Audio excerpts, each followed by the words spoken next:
Magandang araw po sa inyong lahat. Sa araw po na ito ay mapapakinggan po natin ang kwento ng may 12 taong gulang na magkapatid na kambal na sina Kalik at Asan. Ang kanilang simpleng pamumuhay ay biglang nagulo nang muling maungkat ang nakaraan tungkol sa kanilang mga pagkatao. Dahil doon, ang pagtatanong nila kay Lolo Pilo ay nauwi sa malalim na pagtuklas tungkol sa pinagmulan ng kanilang mga pambihirang kakayahan at kasabay ng unti-unting pagsibol ng kanilang mga kakayahan, ang paglitaw naman ng iba't ibang klase ng kampon ng kadiliman. Ano kaya ang lihim na matutuklasan nila tungkol sa kanilang pagkatao? Magagawa kaya nilang labanan ang makapangyarihang mangkukulam na naghahangad ng kanilang kamatayan? Sama-sama po nating pakinggan ang buhay at pakikipagsapalaran ng kambal na Bertudes na may tangan ng mutya ng kalikasan. Ngunit bago po ang lahat, mga idol, huwag po nating kalimutang mag-subscribe, mag-like, at i-hit ang notification bell sa aking mga YouTube channel na The Voice Addict at Apong Isak para sa mas marami pang makapigil hininga na mga kwentong aswang at katatakutan mula sa mundo ng kababalaghan. Umpisahan na po natin ang kwento. Sa isang malawak na kagubatan sa baryo ng Asero, merong nagaganap na lagim na konti lamang ang nakakaalam. Talamak ang pamiminsala ng iba't ibang klase ng mga aswang. Lahat sila ay hindi maipaliwanag kung saan nagmumula. Basta ang alam ng mga ito ay pumatay ng mga babaeng buntis, dalaga at kahit sino. Basta matsyempuan nila sa daan, ay agad nilang nilalantakan at pinapatay. Kaya naman, ang mahusay at magaling na manunugis ng aswang na si Mang Roman ay pilit ipinagtatanggol ang lahat ng mga kababaihan, lalo na ang mga buntis, kagaya ng asawa niyang si Deza. Kabuwanan na nito ngayong buwan sa anak nilang panganay na kambal, ngunit bigla silang sinalakay ng mga aswang na tiktik. At ngayong gabi, habang gumuguhit ang kidlat sa kalangitan at dumadagundong ang kulog sa paligid, bihag ng aswang na tiktik ang asawa niya na si Deza. Abot langit ang kaba niya dahil nag-aalala siya na baka mapahamak ito nang wala sa oras. Kaya naman, isang matapang na pagtutok ng pana ang ginawa niya para takutin ang aswang na may sakal sa leeg ng kanyang asawa. Bakas sa mukha nito ang labis na takot. "Hoy! Diablong buwang natiktik! Pakawalan mo ang asawa ko! Kung ayaw mong butasin ko ng palaso ang pagitan ng mga mata mo, bitiwan mo siya!" Ngunit hindi natinag ang aswang na tiktik. Mula sa kinatatayuan ni Roman ay hinila niya ang pisi ng kanyang pana. Patatamaan niya ang nilalang sa leeg nito at saka isusunod niya ang braso. Tinitigan ni Roman ang asawa niya na si Deza upang balaan ito sa binabalak niyang gawin. Nang pumikit ang kanyang asawa ay marahas niyang binitiwan ang tali ng pana. Lumipad ang palaso at bumaon yun sa leeg ng tiktik. Nabitiwan ito ang leeg ni Deza at isinunod naman niyang patamaan ang braso ng aswang. 5 beses niyang pinakawalan ng palaso sa ere. Lahat ng mga yun ay tumama sa iba't ibang parte ng katawan ng aswang na tiktik. Bumagsak ito sa lupa habang naghihingalo hanggang sa tuluyang bawian ng buhay. Takot na takot si Deza nang yumakap ito sa kanya habang ang tiktik naman ay nakahiga sa lupa. Dilat ang mga mata at naliligo sa sarili nitong dugo. Akma na sanang paalis sila sa lugar na yon nang pigilan siya ni Desa. Sinabi nito na may babae raw na tumulong sa kanya at nasugatan ng dahil sa pagtatanggol kay Desa. Nang balikan nila ang itinuturo ni Desa, tumambad sa kanilang paningin ang walang malay na babae. Tadtad ito ng kalmot at malalalim ang sugat na tinamo nito sa katawan. Nakiusap si Desa na gamutin niya ang babae dahil muntik na raw itong magbuwis ng buhay para sa kanyang asawa. Sige, huwag ka mag-alala, mahal ko. Tutulungan natin siya. Hawakan mo lang tong palaso para madala natin siya sa bahay. Ako na magbubuhat. Agad na tumalima si Desa sa pagtanggap ng palaso na iniaabot ni Roman. Saka naman binalingan ni Roman ang babaeng nakahiga sa lupa. Binuhat niya ito at agad nang nilisan ang lugar na yon. Sa kabilang dako naman ng kakahuyan, kung saan ay madilim at balot ng katahimikan ang paligid, ang damdamin ni Purita ay nagliliyab sa galit. Isang babaeng nawalan ng asawa ang nakatayo at pigil ang hininga. Nanlilisik ang mga mata, nahabol ang tingin sa papalayong mag-asawa. Dala ang babaeng tinulungan ng mga ito, samantalang ang kanyang asawa ay iniwan ng wala ng buhay at naliligo sa sarili nitong dugo. Nanginginig ang mga kamay ni Purita habang hinihimas ang 4 na buwan niyang tiyan. Nasaksihan niya ang lahat ng mga nangyari, kung paanong pinatay ng isang manunugis ng aswang na si Roman ang lalaking pinakamamahal niya. Nilapitan ni Purita ang nakahandusay na katawan ng asawa niya na si Danilo. Lumuhod siya at unti-unting humaba ang kanyang mga kuko. Sa lugar kung saan pinatay si Danilo, doon na rin siya naghukay para ilibing ito. Balot ng puot, galit ang puso niya. Itinatak niya sa kanyang dibdib at isip ang pangalan ng lalaking pumatay sa kanyang asawa. Pagkalipas ng ilang minutong paghukay, gamit ang matutulis niyang mga kuko, ibinaon niya ang katawan ni Danilo doon. Bago niya tinakluban ng lupa ang bangkay ng kanyang asawa. Kinagat niya ang lahat ng parte ng katawan nito. Nagbago ang itsura ni Purita.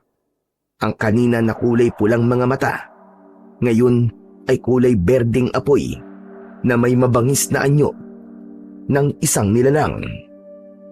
Kasabay ng pagtaklob niya ng lupa sa katawan nito, umalingaw-ngaw ang malakas niyang sigaw ng pag-angil na punong-puno ng pagbabanta at sumpa.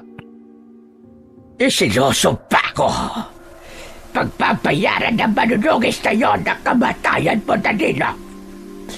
Isinusumpa ko. Wala nang mabubuhay na sanggol sa banyong ito. At sa lahat ng lahi nila. Uubusin ko silang lahat hanggang sa kahuli-huli ang sahin lahi ng kanilang dugo. Isinusumpa ko. Isinusumpa ko! Kasabay ng nakakakilabot na pagsigaw ng nilalang sa gitna ng kakahuyan, umalingaw-ngaw ang pagguhit ng kidlat sa kalangitan, pagdagundong ng kulog sa paligid at pagbagsak ng malakas na ulan. Ang kagubatan ng asero ang naging saksi sa pagbibitaw ng matinding galit ng isang pinakamabangis na mangkukulam na isang aswang. At dahil sa malakas na orasyong ginamit ni Purita, umagos ang dugo mula sa kanyang sinapupunan. Nanginginig ang kamay na hinawakan ng sariling dugo sa kanyang hita na may kasama ng tubig ulan. Tuluyang nahulog ang kanyang anak mula sa kanyang sinapupunan. Mas lalong umalingaw ang sigaw ng galit ng isang babaeng nawalan ng mahal sa buhay. Tila alulong ng asong nauulol na may kasamang kilabot ng usal ng orasyon na magbibigay ng bisa sa sumpang binitiwan ng isang naghihiganting nilalang. Samantala, sa kinaroroonan naman ng mag-asawang sina Desa at Roman, patuloy sila sa pagtakbo papalayo sa lugar na yon. Pareho silang napalingon sa hulihan ng kanilang daan nang tila may narinig silang nakakakilabot na pagsigaw. Subalit, binaliwala nila ang narinig dahil buhat ni Roman ang babaeng inililigtas nila habang ang kanilang daan ay patuloy sa panlalabo dahil sa biglang pagbuhos ng ulan kanina. Ipinagpatuloy nila ang pagtahak sa daan. Tanging ang kidlat na lamang ang nagsisilbi nilang tanglaw sa daan upang makabalik sa kanilang tahanan. Pagkalipas ng isang oras na paglakad at takbo, sa wakas ay narating na nila ang kinaroroonan ng kanilang kubo. Basa ang katawan ni Roman nang ibaba niya sa katre ang babaeng sugatan. Mabilis silang nagkuha ng mga tuyong damit at nilinisan ang katawan ng babae. Ginamot ni Roman ang mga sugat nito at pagkatapos ay nagpahinga kasama si Desa. Binantayan nila ang babae at ninintay na magkamalay ito hanggang sa dalawin sila ng antok dahil sa labis na pagod. Sabay silang mag-asawa na nakatulog. Kinabukasan, nagising ang natutulog na diwa ni Roman nang maramdaman niya ang pagyugyug sa kanyang balikat. Dahan-dahan siyang nagmulat ng mga mata at mukha ni Desa ang nasilayan niya. Sinabi nito na nagkamalay na raw ang babaeng tinulungan nila kagabi. Agad siyang bumangon at nalaman niyang nagkamalay na nga ito. Sa pagitan ni Roman sa gawi ng nakaupong babae, baka sa mukha nito ang sigla at panunumbalik ng lakas ng katawan. Para bang walang nangyari nang tumingin ito sa kanila. Maraming salamat sa inyong dalawang mag-asawa. Kundi dahil sa inyo, baka kung ano na nangyari sa akin. Kami yung dapat magpasalamat sa iyo, miss. Dahil iniligtas mo mag-iina ko. Tumayo ang babae at tumingin sa kanilang mag-asawa. Napansin ni Roman na tila nawala ang mga marka ng sugat nito sa katawan. Maging si Desa ay nagulat din sa babaeng tinulungan nila. Maya-maya pa ay bigla itong nagsalita. Siya nga pala, kailangan ko na rin umalis. Hindi ako maaaring manatili ng matagal sa lugar na to. Muli ay nagpapasalamat ako sa kabutihan niyong mag-asawa. Nangangako ako na hindi pa to ang huli nating pagkikita. Ngunit nais ko lang na malaman mo, Roman. Ipagpatuloy mo ang pagtulong sa iyong kapwa. Bilang ganti, ay pagkakalooban kita ng isang regalo. Ngunit, ibibigay ko lamang sa iyo yun sa oras na kailanganin mo ko. Ano? Aalis na ako hanggang sa susunod nating pagkikita. Hindi na hinintay pa ng babae na magsalita si Roman dahil mula sa kanilang harapan ay naglaho na ito na parang bula. Nagkatinginan silang mag-asawa at hindi makapaniwala sa mga nasaksihan. Hindi rin alam ni Roman kung paano siya nakilala ng babae. Mabilis na nilapitan ni Roman ang kinatatayuan kanina ng babae. Saka nag-aalalang napasulyap sa kanyang asawa na napataklob ng palad nito sa bibig. Habang bakas sa muka ang labis na pagkabigla at takot. Diyos ko, Desa. Nakita mo rin yun, di ba? Totoo siyang naglaho At kilala niya ako. Magkakasunod na tango ang itinugon ni Desa sa tanong na yon ng kanyang asawang si Roman. Saka lamang naunawaan ni Roman na ang babaeng tinulungan nila ay isang diwata. Nagtataka rin siya kung paanong napunta ang babae sa kakahuyan at nalagay ang buhay nito sa panganib. Punong-puno ng panghihinayang na napaupo si Roman sa gilid ng katre dahil hindi man lang niya nakilala ang diwata. Dahil sa mga nangyaring kababalagan sa mag-asawa, ay pinilit nilang kalimutan ang mga nasaksiyan. Pagsapit ng 3:00 ng hapon, ay muling naging abala ang mag-asawa sa paglalagay ng proteksyon sa gilid ng kanilang bakuran. Inayos nila lahat ang mga nasirang bakod, dingding at bubong na nasira dahil sa nakaraan na pagsalakay ng mga aswang. Habang abala silang dalawa, isang babae ang bigla na lamang natumba sa tapat ng kanilang bakuran. Nakita ni Roman na tila bumubula ang bibig nito. Parang nanggaling ito sa mahabang paglalakad, kagaya ng ibinilin sa kanya ng babaeng tinulungan kanina. Pananatilihin niya ang pagiging mabuting tao at pagtulong sa kapwa. Kaya naman, hindi nagdalawang isip si Roman. Nilapitan niya ang babae at inalalayang tumayo. Ipinasok niya ito sa loob ng kanilang bahay, kung saan ay naroon naman si Desa. Desa, mahal ko. Pasuyo naman. Ikuha mo ng maiinom na tubig tong babae. Kawawa eh. Agad naman na tumalima si Desa sa utos ng kanyang asawa, habang si Roman naman ay abala sa pagpaypay sa muka ng babae. Labis ang panghihina at pamumutla ng labi. Maya-maya pa ay bumalik na si Desa. May dala itong isang basong tubig. Inalalayan ni Roman na umupo ang babae at pinainom nila ito ng tubig. Maraming salamat sa kabutihan ng loob niyong mag-asawa. Walang anuman. Teka, saan ba ang punta mo? Para kasing naglakad ka lang at malayo pang pinanggalingan mo. Halata sa mukha mo ang pagod eh. Dito talaga ang punta ko. Nabanggit kasi sa akin ng babaeng may tindahan dyan sa unahan ng daan na kailangan niyo raw ng albularya na magpapaanak sa asawa mo. Ang ibig mo ba sabihin eh, isa kang kumadrona? Tama ka. Ilang buwan na ba ang tiyan ng asawa mo? Kabuanan niya na ngayon, kaya tama-tama lang ang dating mo. Pwede ko bang hawakan ang tiyan ng asawa mo para malaman ko talaga kung kailan ang kabuanan niya? Pwede naman. Teka, ano bang pangalan ng itatawag ko sa'yo? Para naman makilala kita. Ako si Purita.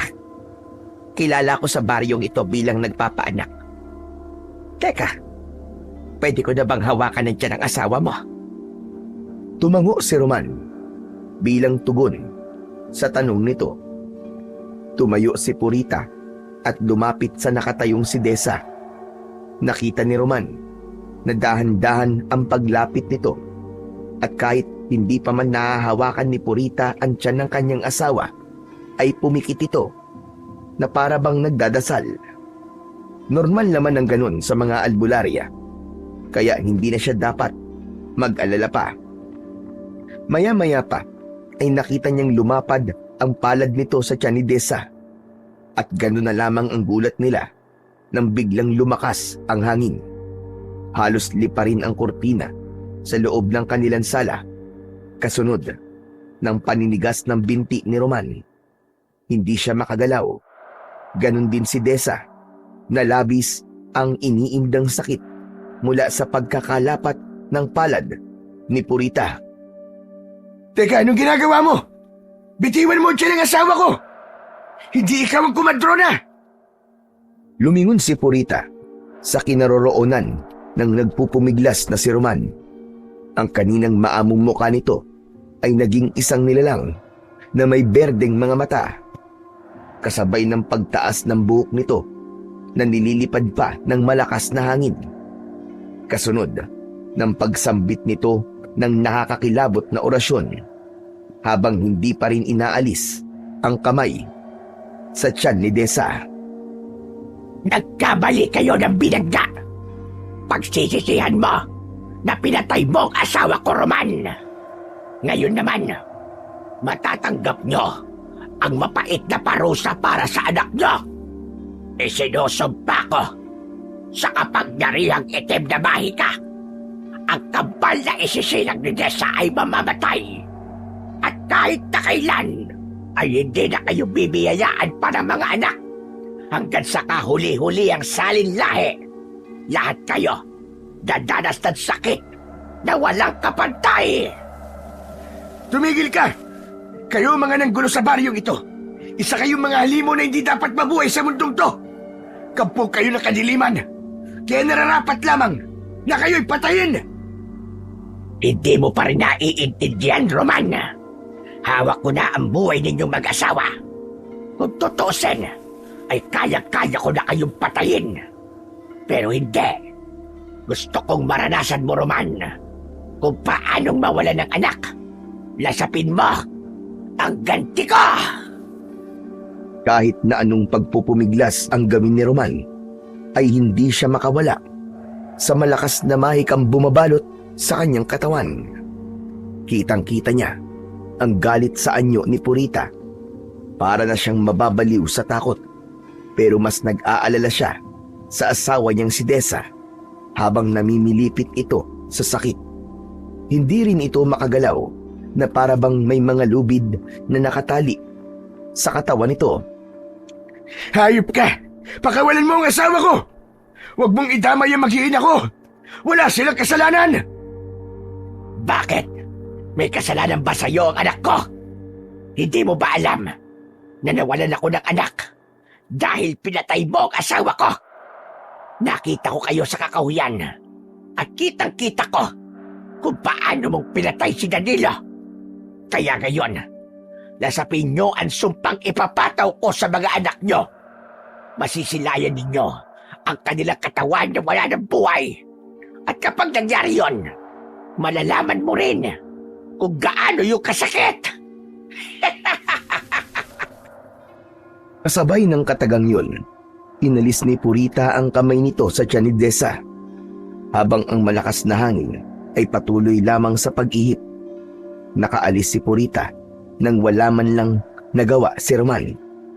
Kaya naman, nang maglaho ang malakas na hangin, palatandaan na rin yun ng pag-alis ni Purita sa loob ng kanilang bahay.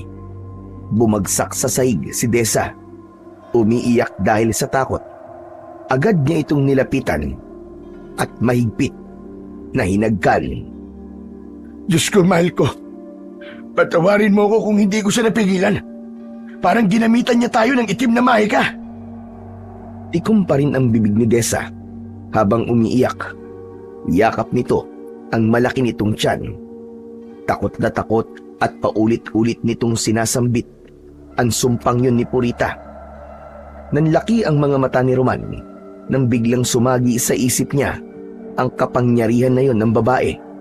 Naalala niya na dati nang may napatay ang kanyang ama na kagaya ng sa kapangyarihan ni Purita. Kaya naman, malinaw na sa kanya ngayon na ang nakaharap niyang nilalang ay angkan ng isang pinakamakapangyarihang mangkukulam. Kaya nitong bumuhay ng patay at gumawa ng aswang.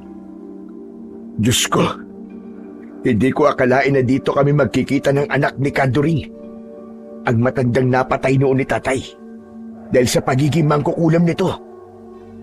At dahil sa mga sinabing ni Roman, ay mas lalong nag-alala ang asawa niyang si Desa. Paulit-ulit nitong sinasabi na ang kanilang mga anak ay mamamatay sa oras na magsilang na ito ng sanggol.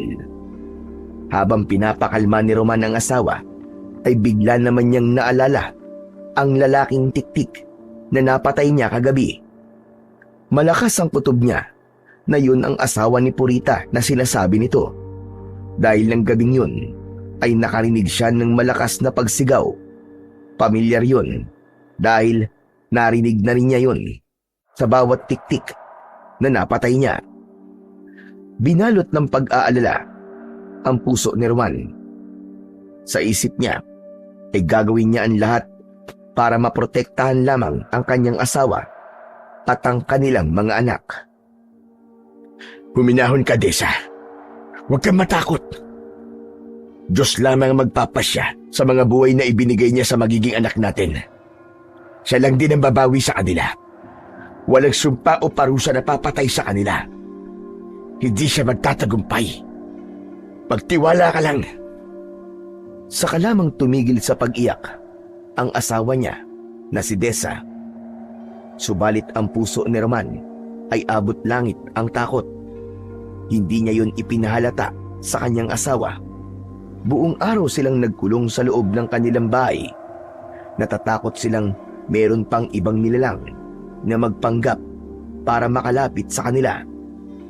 Si Roman, bilang isang manunugis ng mga aswang, ay hindi maiiwasan na parami ng parami ang kanyang nagiging kaaway. Ngunit sa lahat ng mga yun, iba ang nilalang na si Purita, dahil ang kapangyarihan nito ay nagtataglay ng mabigat na mahika na ngayon lamang niya naranasan. Pagsapit ng gabi ay biglang napabalikwas ng bangon si Desa. Namimilipit ito sa sakit habang hawak ang tiyan. Sa kanilang banig ay nakita ni Roman na nilalabasan na ito ng tubig at sariwan dugo. Indikasyon yun na malapit ng manganak ang kanyang asawa. Desa, sandali. Anong gagawin ko? Teka, halika. Dadaling kita sa albularyong nasa dulo ng baryo. Pasensya ka na, mahal ko ha. Nakalimutan ko magtawag kanina ng manggagamot. Akma na sanang tatayo si Roman para buhatin ang asawa. Subalit, pinigilan siya ni Desa. Siya na lamang daw ang magpapaanak sa sarili dahil nararamdaman na ni Desa na malapit na siyang manganak. Kaya naman, tarantang inihanda ni Roman ang kanyang mga kakailanganin. Mabuti na lamang at ang kanyang ina noon ay isang komadrona sa kanilang baryo nung nabubuhay pa ito. Kaya kahit papano ay nakikita niya kung paano nito ginagawa ang paraan ng paglilinis sa sanggol. Ngunit iba kapag aktwal na. Kahit alam niya ang mga dapat gawin, ay tila walang pumapasok sa isip niya. Ilang sandali pa habang naghahanda ng gagamitin, panay na ang ire ni Desa. Nahihirapan ito at bakas ang takot sa muka. Desa, lakasan mo ang loob mo ha. Huwag mong isipin na sinabi ni Purita. May awan Diyos. Makakaligtas sa mga anak natin. Tumingin kay Roman ang pawisan na si Desa sa kaubod lakas na umire na parabang nagbubuhat ito ng malaking bato. Ilang beses pa itong umire hanggang sa marinig na nila ang unang iyak ng sanggol. Maya-maya pa ay sumunod naman ang isa pang sanggol. Umalingaw-ngaw ang iyak ng mga bagong silang na sanggol sa katahimikan ng gabi. Diyos ko, marami pong salamat. Buhay ang mga anak namin. Hindi matatawaran ang tuwa ni Roman nang makitang malusog at buhay ang kambal. Pinagtabi niya ito at ilalapit sa nakangiting si Desa. Ngunit biglang tumigil ang iyak ng dalawang sanggol. Nanigas ang mga kamay na parabang matagal na itong mga patay. Takot na nagkatinginan ang mag-asawa habang si Roman ay para ng binabayo ng maso ang dibdib dahil sa labis na pagkabigla. Hindi siya makagalaw at hindi nila inaalis ang paningin sa katawan ng mga anak nila. Saka lamang nakita ni Roman na hindi na rin humihinga ang kambal. Iba na rin ang kulay ng mga labi. Tila naging ubi na. Hindi mga anak. Gumising kayo. Hindi maaari ito. Lumaban kayo, mga anak! Mga anak!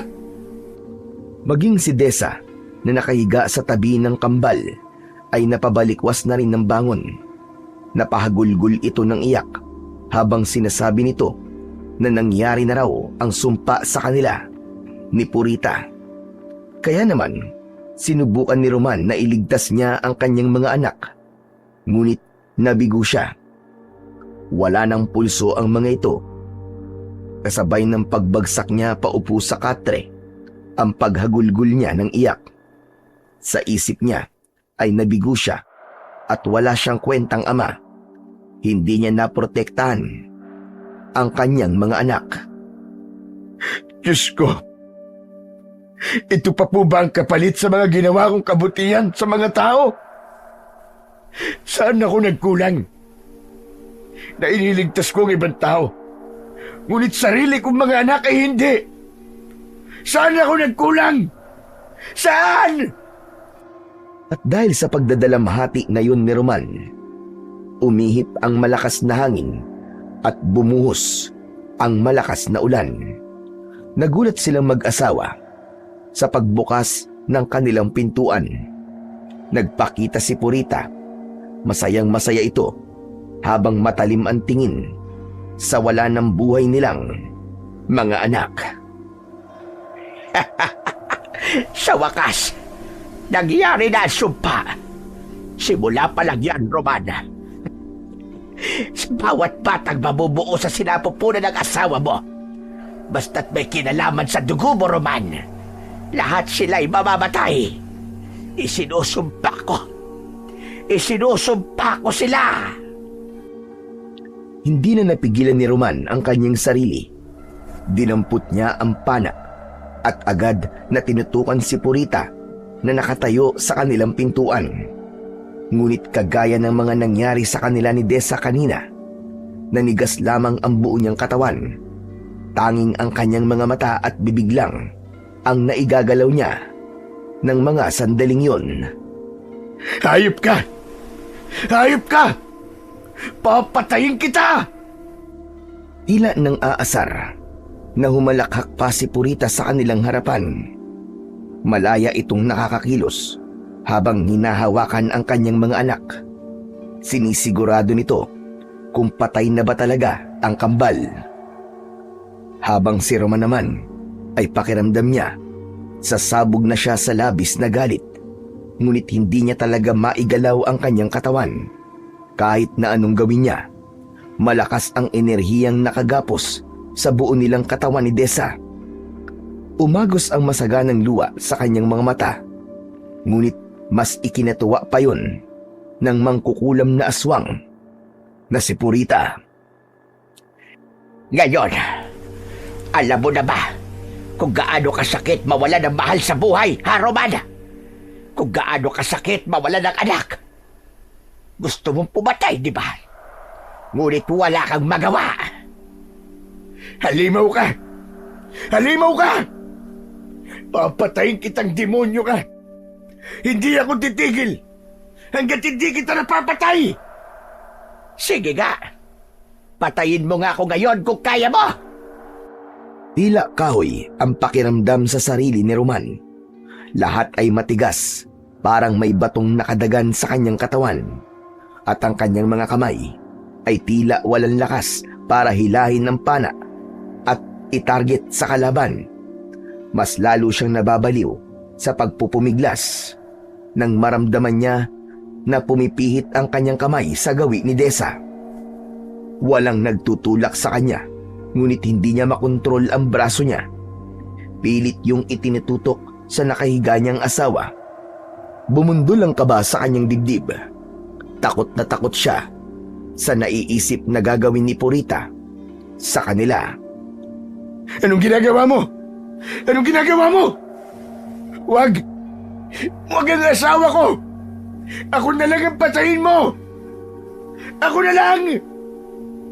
Bakit na ba kita papatayin? Hindi pa ako nakakaganti sa iyong animal ka.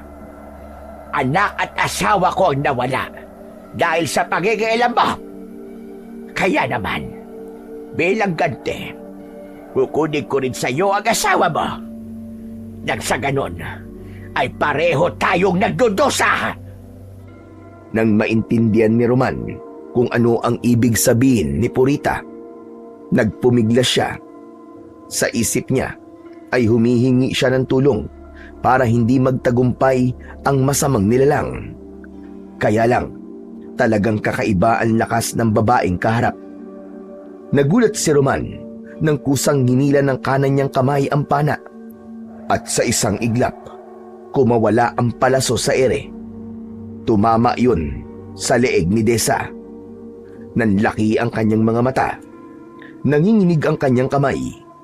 At sa kabila ng takot na kanyang nararamdaman, umalingaw-ngaw ang malakas na paghalakhak ni Purita.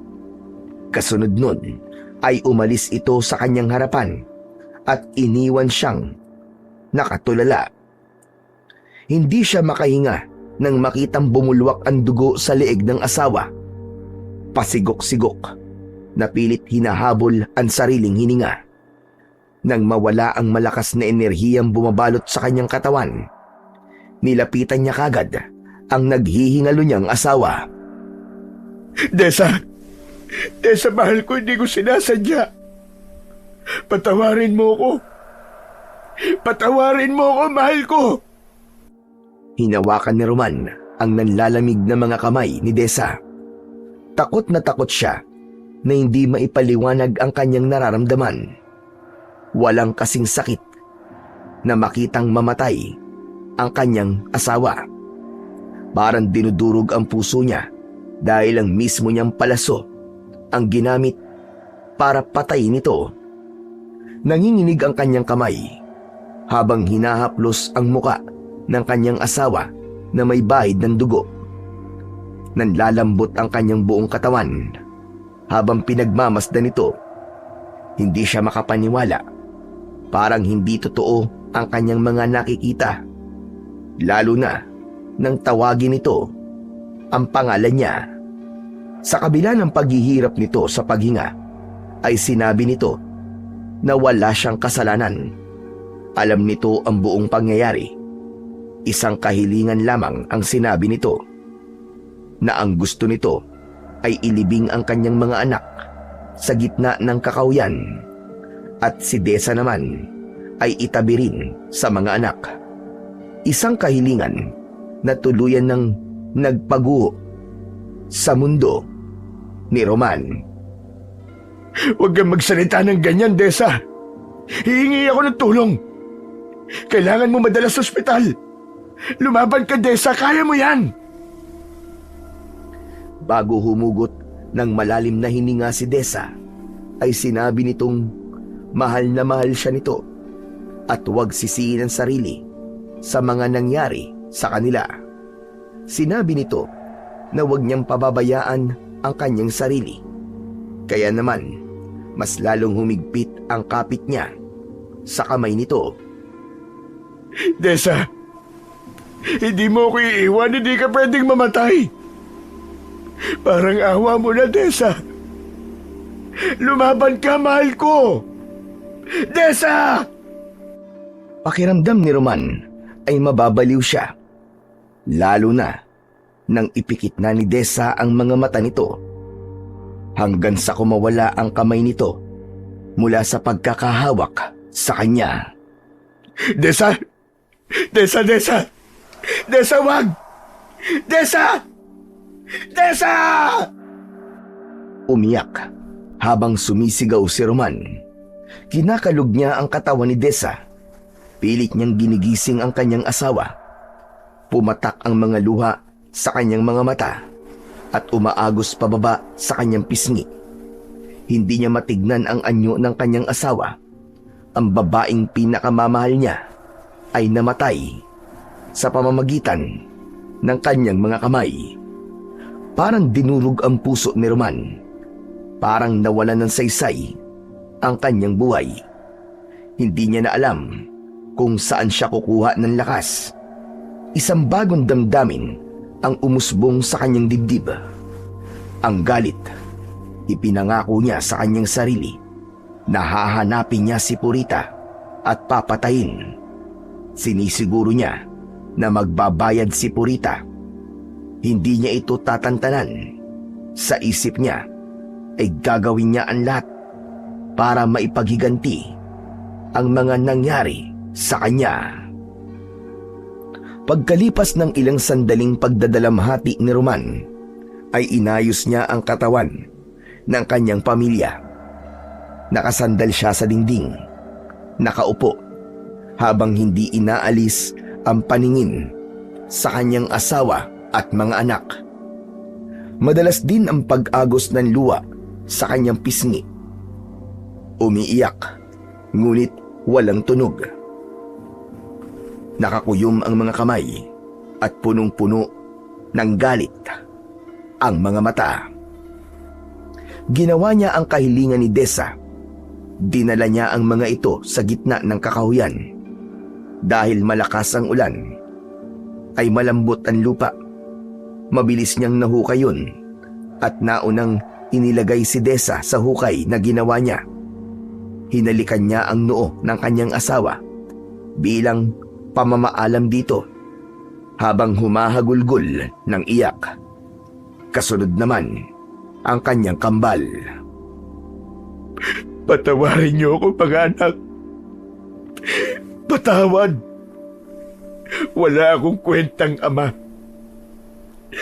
Hindi ko kayo nailigtas. Patawarin niyo ako.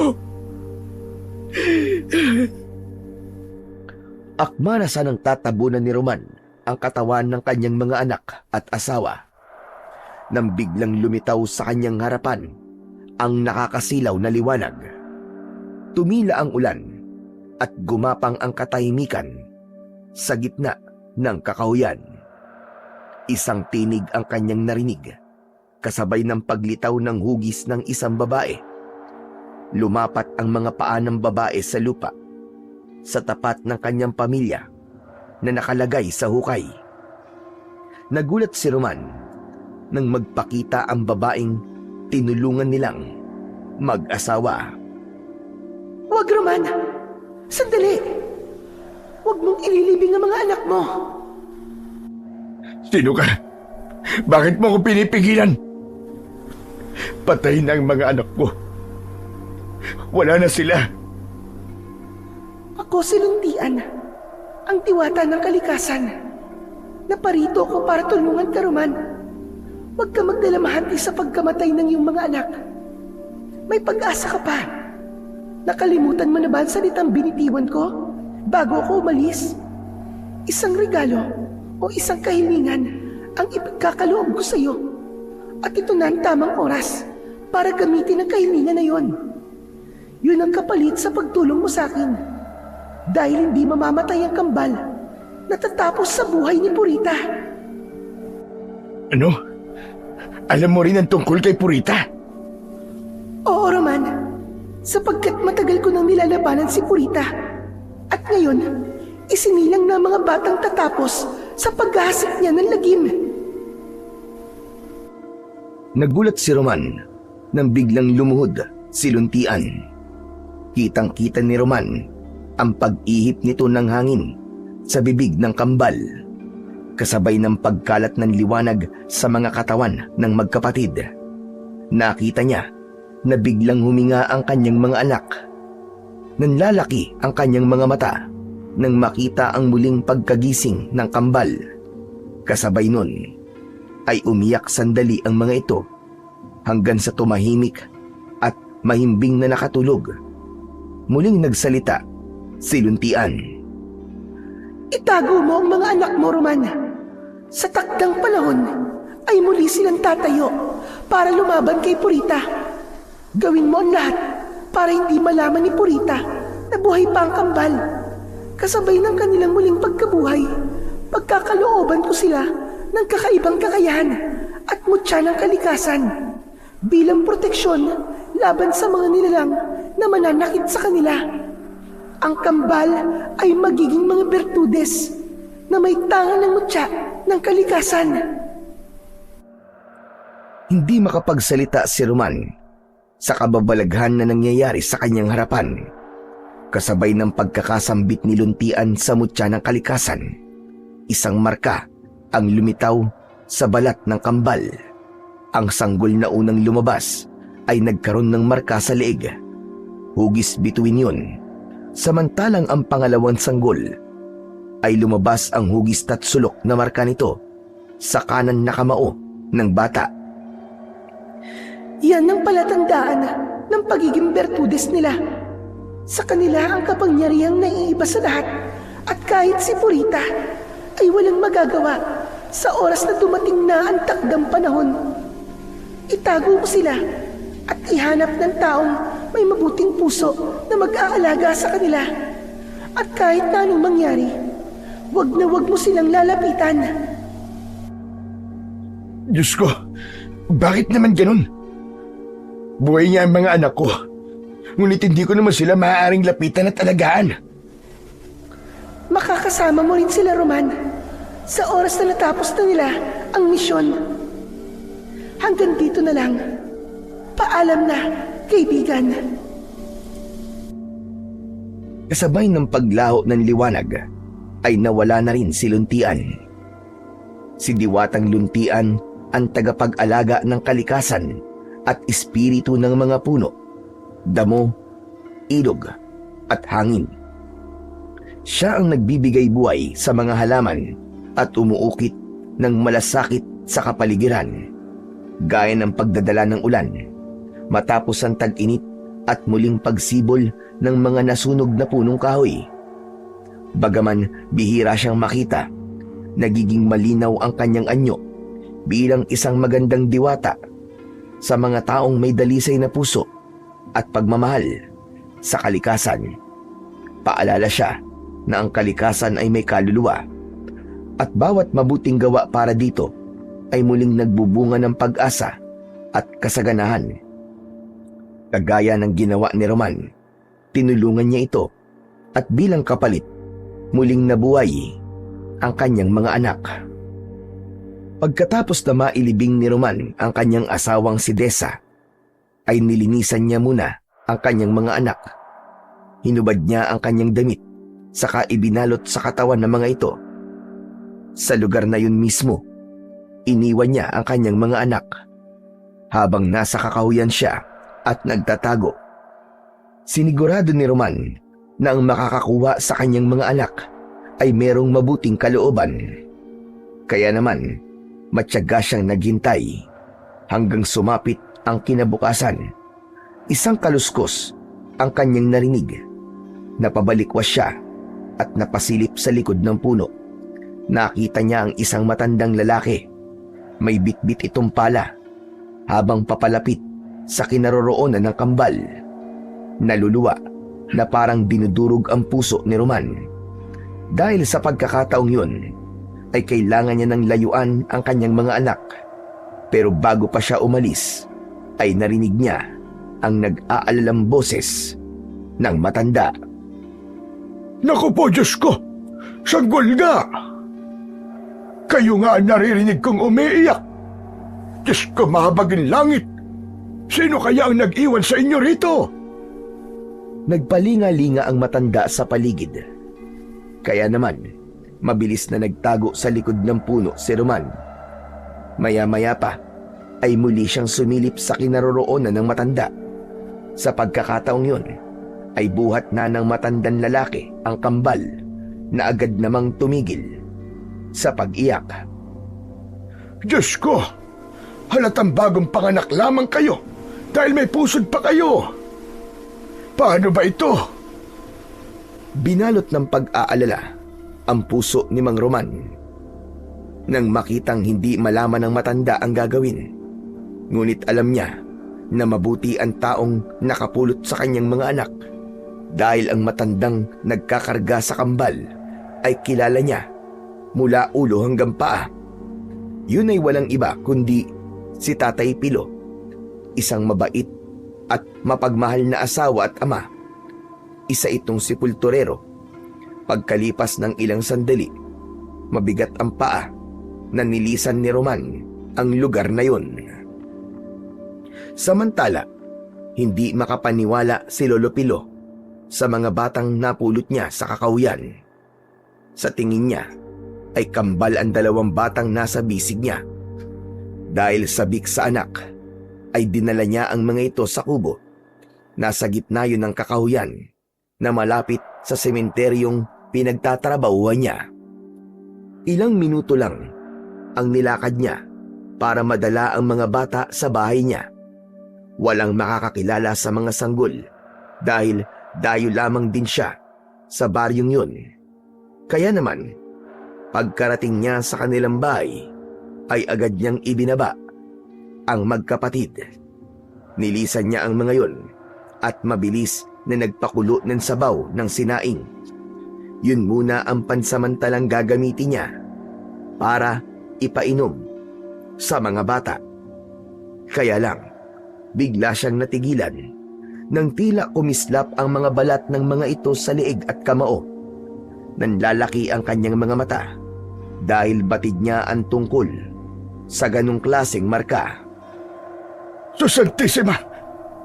Kambal na Bertudes! Isang biyaya ng kalikasan. O Diyos ko, anong klaseng pangitain ito? Saglit na napaisip si Lolo Pilo, ngunit mas nanaig ang kagustuhan niyang tuluyang alagaan ang kambal. At dahil sa kakahuyan niya nakuha ang mga ito, pinangalanan niya ang kambal na si Kalik at Asan.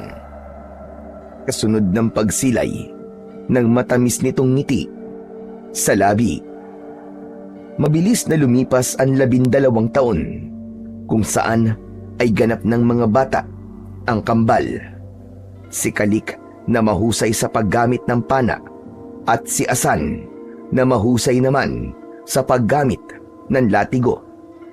Pareho silang nag-iensayo sa malawak na damuhan sa gitna ng kakahuyan. Kahit madalas na silang pinagagalitan ng kanilang lolo na si Lolo Pilo, ay tuluyan pa rin ang kambal sa paghawak ng kanilang mga sandata. Itinatago nila ang pagsasanay sa kaalaman ni Lolo Pilo at uuwi sila na para bang walang nangyari. 5 taong gulang pa lang sila noon nang makahiligan na nila ang paggamit ng sandata. Tila may malakas na puwersang nagtutulak sa kanila para gamitin yon. Natatandaan pa nilang 2 ng aksidenteng mahanap nila ang sandata sa bahaging yun ng kakahuyan. Kaya naman, habang naglalakad ay hindi maiwasan ni Asan kung bakit tila kakaiba ang kanilang husay sa paggamit ng mga sandata. Kalik, hindi ka ba nagtataka? Nagtatakang ano? Para saan na naman ba yung tanong mo na yan, Asan? Hindi ka ba nagtataka na mahusay tayong gumamit ng sandata kahit wala lamang nagtuturo sa atin? Hindi naman natin maitanong kay Lolo Pilo dahil hindi niya alam ang tungkol sa bagay na yun. Hindi ko rin alam kung bakit alam nating gumamit ng sandata, Asan. Basta ang alam ko, masaya ako kapag humahawak ako ng pana. Ako rin, Kalik. Masaya rin ako kapag nakakahawak ng latigo. Hindi ko lang talaga maiwasan ang hindi magtaka kung bakit nagtataglay tayo ng ganitong kakayahan. Kaya nga, dapat na ipagpasalamat na lang natin na meron tayong ganitong kakayahan, hindi ba? Alam mo, Kalik, napapadalas na ang mga panaginip ko. Nakikipaglaban daw tayo sa mga aswang. Tapos, nakita ko ang isang lalaki. Wala siyang muka, ngunit may hawak na pana. Nakita ko mga halimaw na umaatake sa atin. Hindi ba't bihirang magkamali ang mga panaginip ko? Parang isang pangitain o babala. Sus, ayang ka na naman sa mga panaginip mo, Asan eh. Hindi yan totoo. Maligo ka kasi at baka init lang yan ang katawan. Kalik naman eh. Araw-araw ako naliligo, no? Nakakainis ka naman. Seryoso ako eh. Sinasamahan mo na naman ang biro. Hindi ako nagbibiro. Totoo ang sinasabi ko sa iyo, Asan. Kahit itanong mo pa kay Lolo Pilo. Napasimangot si Asan sa birong yun ni Kalik. Kahit kailan ay hindi naging seryoso ang kanyang kapatid sa sinasabi niya tungkol sa kanyang mga panaginip. Ipinagpatuloy nila ang paglalakad pauwi sa kanilang bahay at magmula nang mainis siya kay Kalik ay hindi na siya nagkwento pa habang tinatahak nila ang daan at nakamasid sa paligid. Muling nasulyapan ni Asan ang bahagi ng isang puno na madalas nilang dinadaanan. Kakaiba ang lungkot na kanyang nararamdaman. Tila ba may kung anong enerhiya ang nagbibigay sakit sa kanyang kalooban. Kaya naman, nagulat na lamang siya sa malakas na pagsigaw ni Kalik sa kanya. Hoy Asan! Ang tagal mo naman maglakad! Ano bang tinitignan mo dyan, ha? Kalik! Dali, halika rito! Lumapit si Kalik sa kanyang kapatid at tinignan din kung ano ang pinagmamasdan nito. Ano ba yun, ha? Hindi mo ba nararamdaman ang bigat ng lugar na to? Para kasing nakita ko na to sa mga panaginip ko eh. Pambihira ka naman, oo. Akala ko pa naman kung ano na. Dala ng pagkasura ni Kalik ay iniwan niya ang kapatid sa tapat ng malaking puno. Nag-aalala siya na baka mapagalitan na naman sila ni Lolo Pilo sa oras na dumating ito na wala pang luto na sinaing. At kapag nangyari yun, baka malaman na nito ang matagal na nilang inililihim sa matanda. Pagkalipas ng 2 segundo, naramdaman ni Kalik na humahabol na rin sa kanya ang kanyang kambal na si Asan. Pambihira ka naman, oh. Bakit mo naman ako iniwan? Akma na sanang magsasalita pa si Asan nang bigla silang nakarinig ng malakas na ungol mula sa kakahuyan. Kaya naman, ang nakatago niyang latigo sa bewang ay inilabas niya, habang si Kalik naman ay binitbit ang pana. Muling naulit ang sigaw, boses ng isang babaeng umiiyak. Tumigil sila sa paglalakad dahil nanggaling yun sa gitna ng kakahuyan. Naramdaman nilang dalawa ang kilabot mula sa daing at pag-iyak ng may-ari ng boses. Napakapit si Asan sa braso ni Kalik dahil sa takot. Kalik, tara na, umuwi na tayo. Diyos ko, baka mamaya may mga multo pala sa gubat na to. Tumigil ka nga, Asan. Nakakainis ka na, ha? Hindi multo ang narinig natin kanina, kundi iyak ng isang babae. Baka may nangyaring masama sa kanya. Ano? Huwag mong sabihin na lalapitan natin ang kakawian. Siyempre, paano natin malalaman kung ano nangyayari sa babae kung nakatayo lamang tayo rito? Ay naku, Kalik naman, oh. Hindi na lang ako sasama sa'yo. Kung gusto mo, ikaw na lang ang pumunta ron. Ikaw ang bahala. Walang sisiyan kapag may nangyaring masama sa'yo rito, ha? Tila nang aasar ang ngiti sa labi ni Kalik. Kaya naman, wala nang nagawa si Asan kundi ang sumama sa kanyang kapatid. Malalaki ang hakbang na nilapitan nila ang pinagmumulan ng boses. At habang palapit sila ng palapit, ay palakas rin ng palakas ang hagulgol na kanilang naririnig. Habang naglalakad, malakas din ang kaba sa kanilang dibdib. Maigpit ang kapit nila sa kanilang mga sandata. Pagkalipas ng ilang sandali, ay narating nila ang kinaroroonan ng naririnig nilang iyak. Tumambad sa kanilang paningin ang nakadapa na babae sa lupa. Pagkatapos ay lumuhod habang yakap sa dibdib ang mga damo. Biglang lumamig ang simoy ng hangin. Napansin nila na nanginginig ang kamay ng babae habang nakapikit at umiiyak.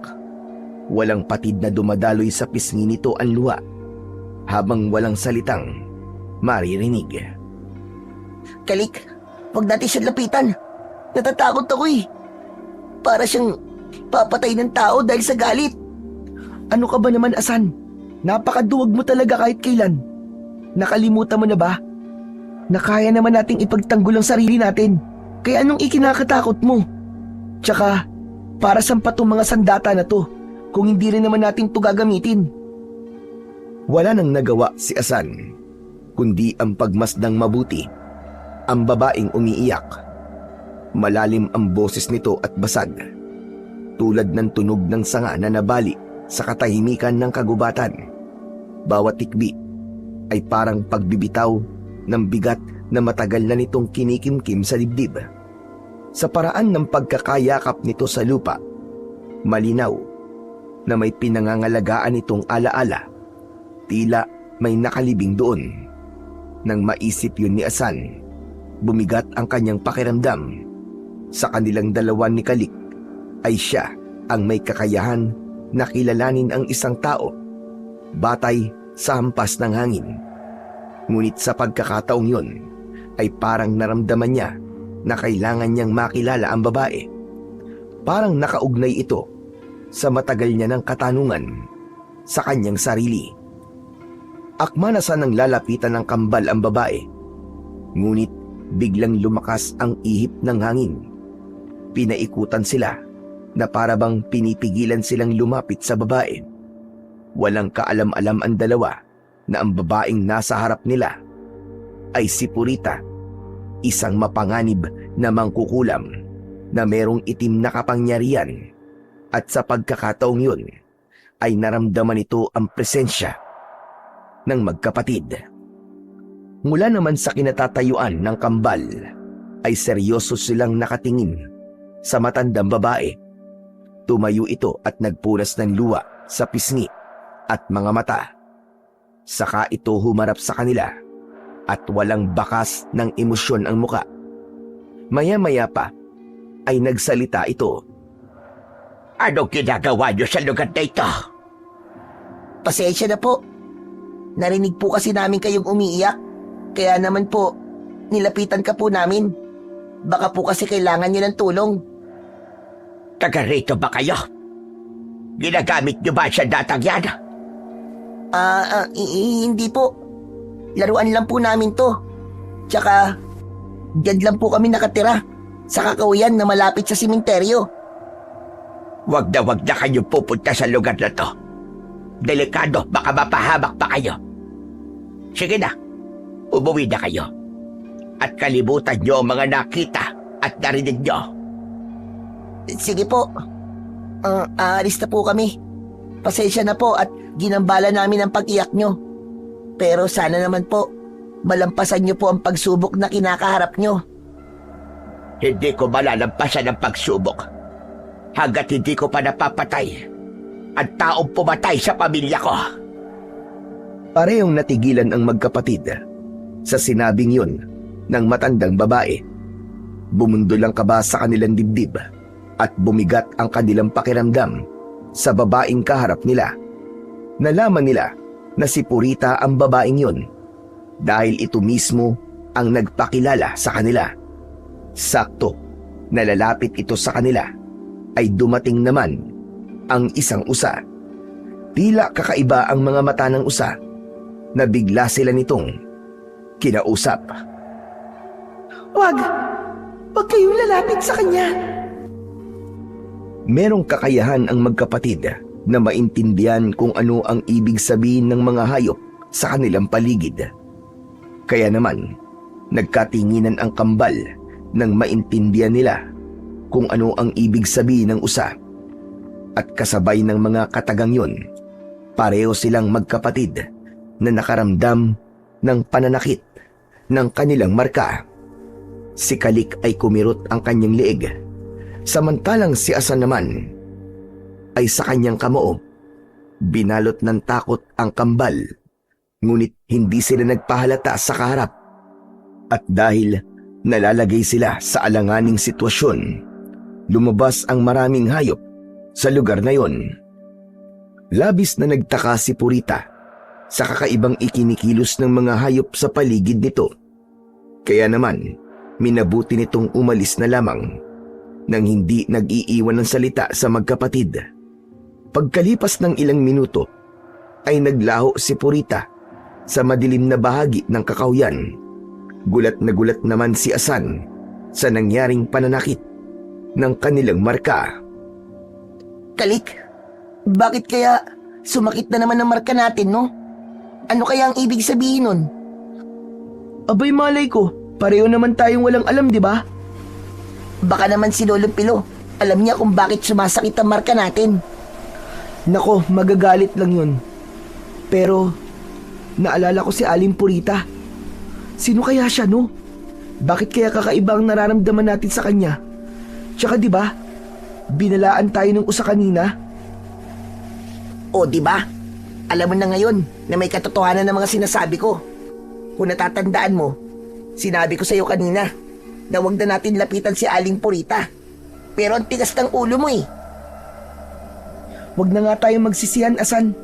Ang mabuti pa umuwi na lamang tayo nang maitago na natin ang sandatang to. Ipinagpatuloy ni Nakalik at Asan ang paglalakad papalayo sa lugar na yon, habang sa kabilang gilid ng kakawyan ay nakatayo si Purita.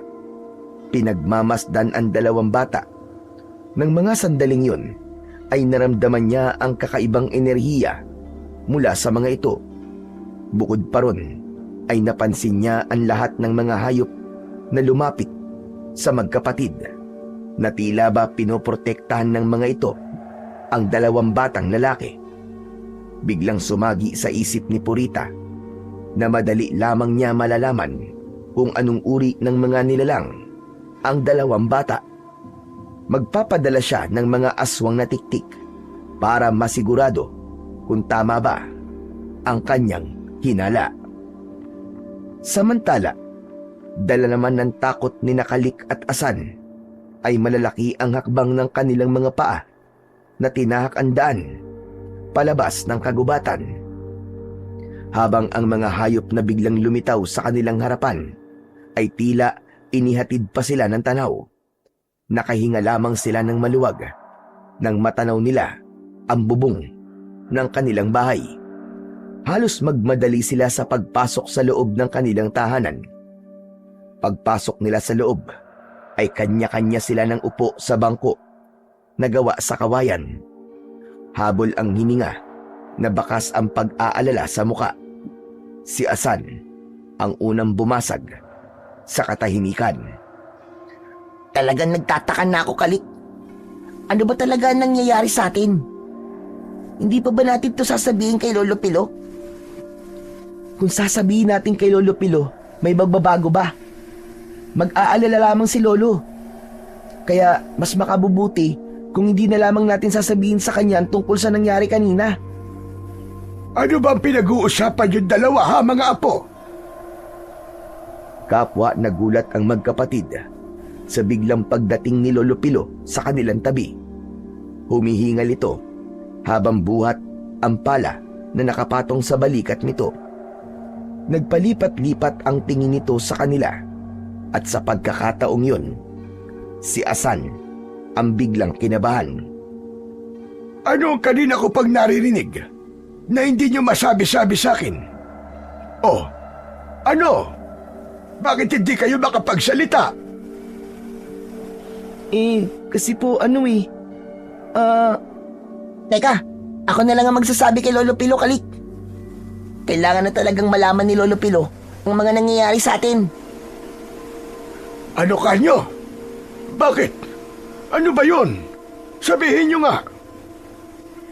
Habang nagsasalita si Lolo Pilo, ay ibinaba nito ang pala sa likod ng pintuan. Ngunit bakas sa mukha ng matanda na tila ba mabigat din ang nararamdaman nito. Napansin ni Asan na nagbago rin ang tono ng pananalita ng matanda nang malaman nito na meron silang gustong sabihin. Lolo Pilo, kasi itong mga nakaraang araw po, nakakaranas po kami ni Kalik ng mga kakaibang pakiramdam. Lalo na po tungkol sa mga marka sa balat namin. Tapos kanina po, bigla po namin naintindihan ang iniisip ng mga hayop. Para po ba namin silang naririnig? Tapos yung hangin, para bang sumusunod sa nararamdaman namin. Lolo Pilo, gusto po sana naming malaman kung ano ba talaga ang nangyayari sa amin. Kung nasaan na ang mga magulang namin at kung bakit nangyayari to sa amin. Sa dami ng tanong ni Asan, walang masagot si Lolo Pilo ni isa, kundi ang pagbakas ng takot sa anyo nito. Kaya naman, napatayo si Kalik at ito naman ang nagsalita. Teka, sa reaksyon niyo na po yan, Lolo Pilo. Meron kayong tinatago sa amin ng kapatid ko. Hindi agad sumagot si Lolo Pilo. Sa halip ay lumapit ito sa magkapatid at naupo sa bangko na nasa gitna ni Kalik at Asan. Isang malalim na buntong hininga ang pinakawalan ng matanda. Bago ito, nagsalita. Mukhang hinihingi na ng pagkakataon para ipagtapat sa inyo ang buong katotohanan. Hindi ko kayo totoong mga apo at wala akong alam tungkol sa mga magulang nyo. Alam ko nakakaiba kayo sa lahat at batay sa mga markang nakita ko sa mga katawan nyo, nalaman ko na kayo mga batang isinilang bilang mga Bertudes. Saglit na huminto si Lolo Pilo dahil kapwa natigilan ang magkapatid. Hindi sila makapaniwala sa kanilang narinig mula sa kanilang lolo. Si Asan, nalungkot siya sa nalaman, ngunit alam niya na walang kasalanan ang matanda. Ganon din si Kalik. Tahimik itong nakatingin sa matanda, naghihintay sa iba pang sasabihin ni Lolo Pilo. Napulot ko kayong dalawa sa gitna ng kakauyan, duguan at bago lamang kayong silang ng mga sandaling yon, may pusod pa nga kayo. Natitiyak ko na merong dahilan kung bakit kayo iniwan sa lugar na yon. At naintindihan ko ang lahat nang makita ang marka nyo sa katawan. Ibig sabihin nun, nanganganib ang buhay nyo sa kamay ng mga aswang. Kung ganun po, meron po talagang kakaiba sa aming pagkatao. Kung hindi niyo po nakilala ang mga magulang namin, Lolo, bakit po kaya tila kakaiba ang kakayahan namin? Bukod po sa pagiging Bertudes, nagtataglay rin po kami ng kapangyarihan ng 4 na kalikasan. Sa bagay na yan, ay hindi ko kayo masasagot. Dahil konti lang ang nalalaman ko tungkol sa inyo. Ginawa ko ang lahat para maalagaan kayo ng maayos. Ngunit malaya rin kayo na magpasya. Kung hahanapin niyo ang mga magulang niyo at hahayaan ko kayong umalis para alamin kung sino ba talaga kayo.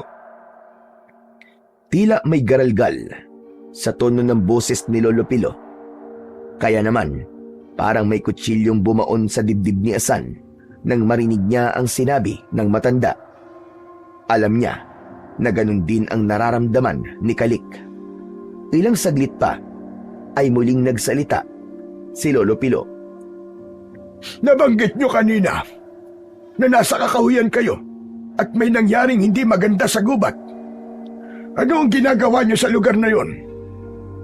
Dahil sa tanong ni Lolo Pilo, tuluyan na nga nilang inamin sa matanda ang tungkol sa totoong dahilan kung bakit sila nasa lugar na yon. Ilang sandaling katahimikan ang nangibabaw habang si Kalik ay nanatili lamang na nakatayo.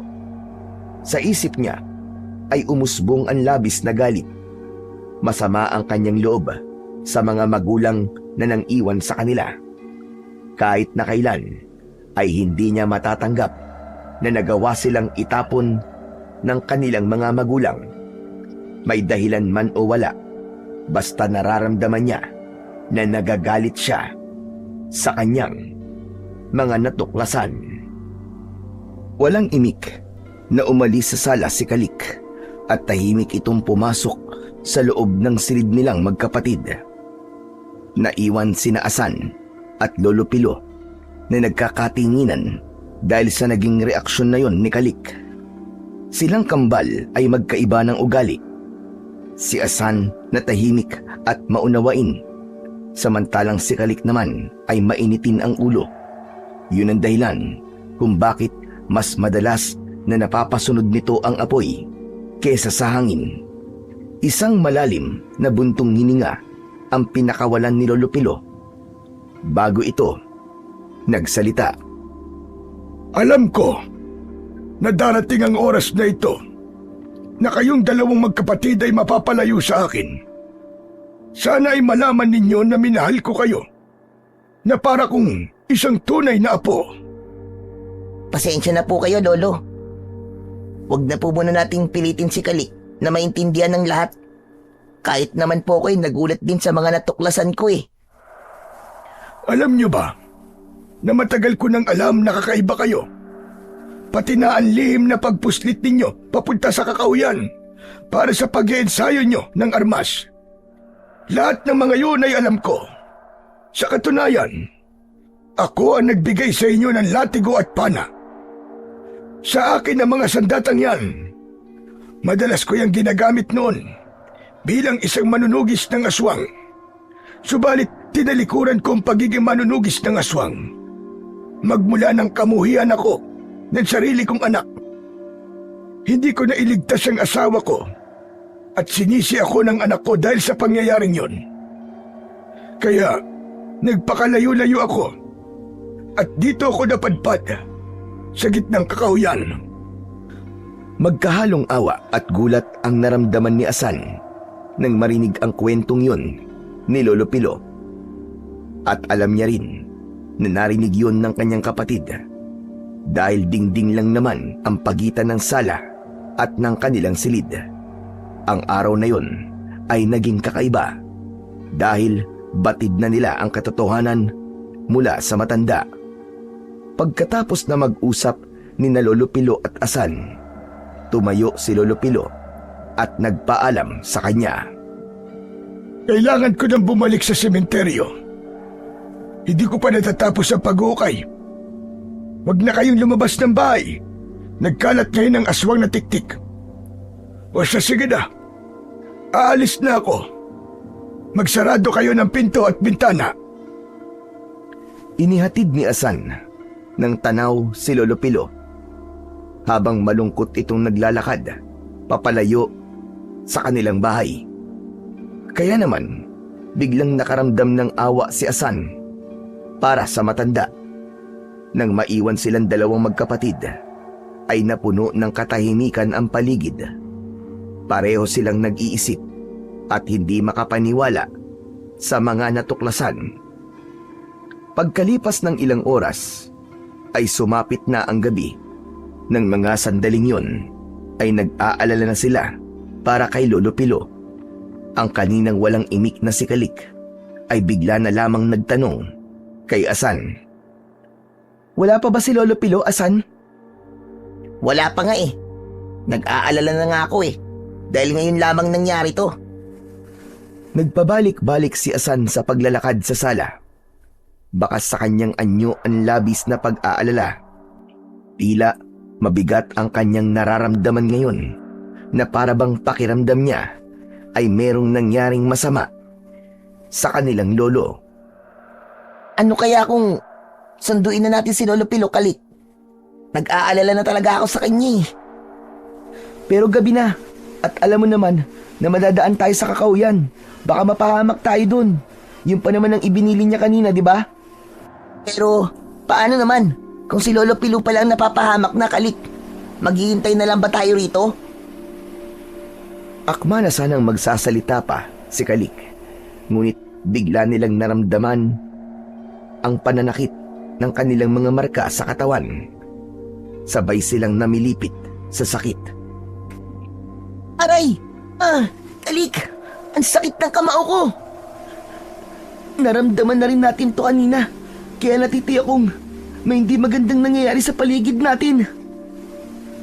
Nagkatinginan ang magkapatid nang biglang may kumaluskos sa labas ng kanilang tahanan.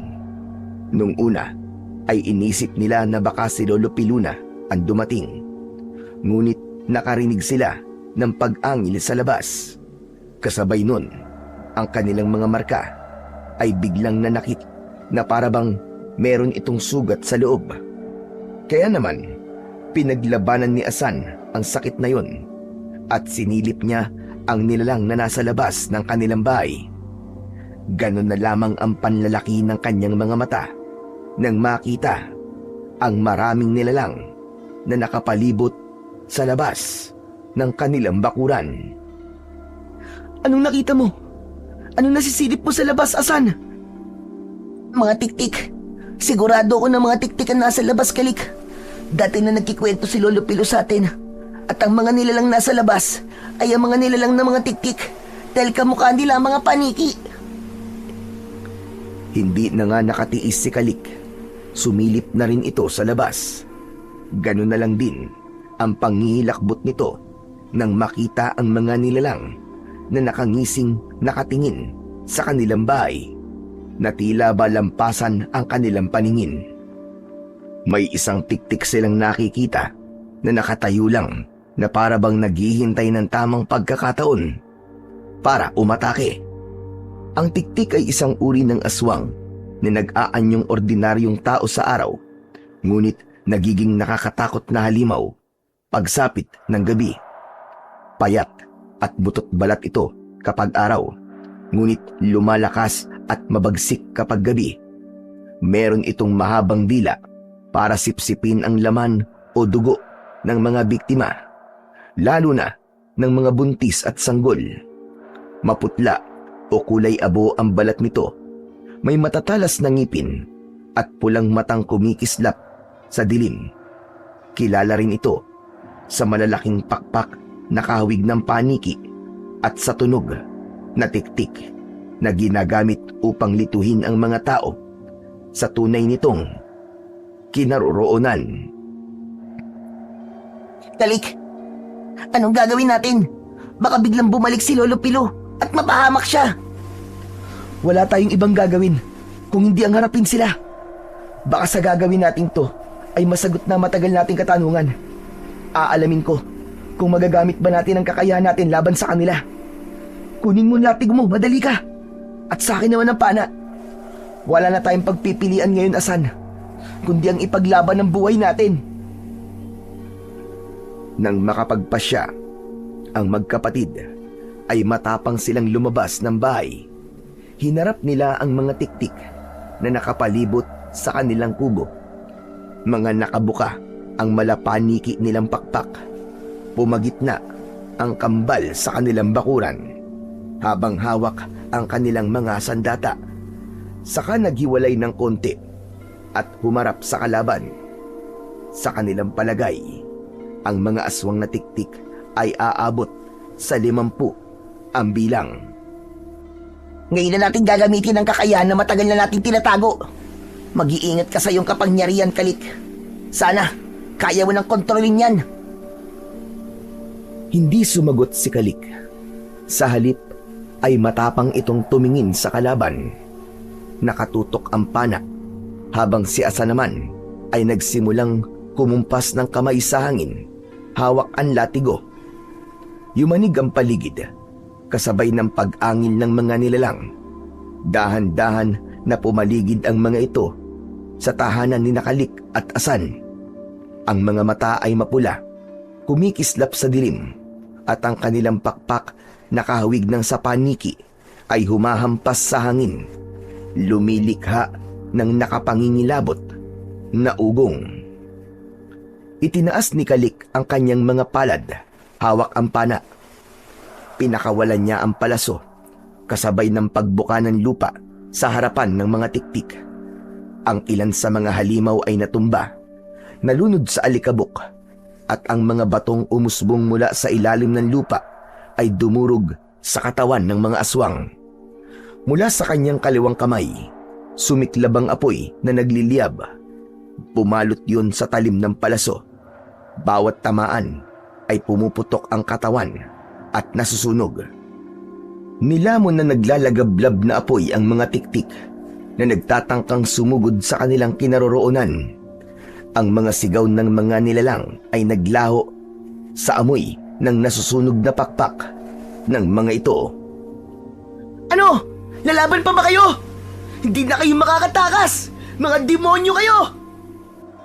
Galit na wika ni Kalik habang pinagmamasdan ang mga tiktik na nag-aapoy ang mga katawan. Samantala si Asa naman ang umatake sa mga tiktik na nagtatangkang tumakas. Sa isang kumpas ng kanyang kamay, hawak ang latigo. Humagupit sa mga ito ang malakas na hangin at ibinalik ang mga aswang sa kanilang bakuran. Bawat ikot ay may tumatamang malakas na hangin sa mga ito. Ang kamao na may markang tatsulok ay nagliwanag. Rumagasa ang malakas na tubig. Malasibat yun na bumutas sa mga pakpak ng mga ito at sinundan naman ng malakas na hangin na tuluyang pumatay sa mga aswang. Kalik! Sa bubong ng bahay natin, merong natitira na tiktik! Pagsamahin natin ang ating kapangyarihan, Asan. Patayin natin silang lahat! Nagtagpo ang apoy at lupa ni Kalik, habang si Asan naman ay hangin at tubig. Nabuo ang malabulang apoy na tila ipo-ipo ang puwersa. Tumama yun sa katawan ng mga nilalang na nasa bubong. Nadamay ang kanilang bahay sa sunog. Ang iba naman na hindi nadamay sa pagsabog ay isa-isang bumagsak, nahulog sa bumukas na bitak ng lupa. Sa loob ng ilang sandali, ang dating marahas na pag-atake ng mga aswang na tiktik ay nawala. Ang lupa ay muling nagsara at ang bakura nila ay muling bumalik sa katahimikan. Sa ilalim ng liwanag ng buwan, huminga ng malalim sina Kalik at Asan. Hindi sila makapaniwala na nagtataglay sila ng ganun na kapangyarihan. Dismayado na naupo sa lupa sina Asan at Kalik habang pinapanood ang nasusunog nilang tahanan. Lagot na!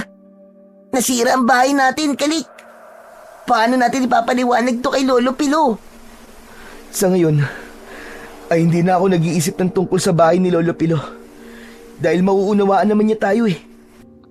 Ang hindi ko maintindihan ay kung bakit bigla tayong sinugod ng mga halimaw na yun. Napatayo si Asan at tangka na sanang magsasalita. Ngunit nagulat sila sa pagdating ng babaeng una nilang nakita sa kakahuyan. Mabangis ang anyo nito at galit na nakatitig sa kanila. Bumundol ang kaba sa kanilang dibdib na hindi inaalis ang paningin sa babaeng si Purita. Biglang may malamig na simoy ng hangin ang dumampi sa kanilang balat. Kasunod ng naglalagablab na kulay itim na usok na bumalot sa kanilang katawan. Isang hindi maipaliwanag na puwersa ang pumipigil sa kanilang katawan. Nanigasyon at kahit anong pagpupumiglas na gawin nila, para silang naging estatwa na walang buhay. Tanging ang mga mata at bibig lang nila ang nakikilos nila. Alam nila na hindi nila magagamit ang kanilang kapangyarihan kapag sila ay nasa ganong kalagayan.